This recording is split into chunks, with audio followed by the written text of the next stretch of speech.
আর সফলতার জন্য আল্লাহর উপর ভরসা খুবই জরুরি। আল্লাহ কোরআনে বলেন সূরা আল ইমরান অধ্যায় 3 আয়াত 160,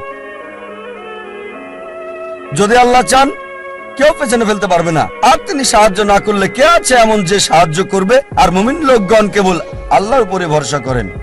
আল্লাহ বলেন সূরা আনকাবুত অধ্যায় নম্বর 29 আয়াত নম্বর 69 যে যদি চেষ্টার সংগ্রাম করো আল্লাহ সুবহানাহু ওয়া তাআলার পথে, তিনি পথ খুলে দেবেন।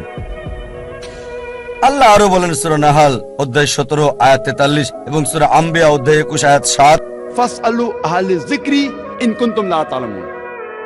যদি তোমরা না জানো তাকে জিজ্ঞেস করো যে জানে, তার কাছে যার জ্ঞান আছে। তাই সফলতার জন্য প্রথম আল্লাহর উপর ভরসা, দ্বিতীয় হচ্ছে চেষ্টা করা, সাধনা করা আল্লাহ সুবহানাহু ওয়া তাআলার পথে, তৃতীয় হচ্ছে যে জানে তাকে জিজ্ঞেস করা।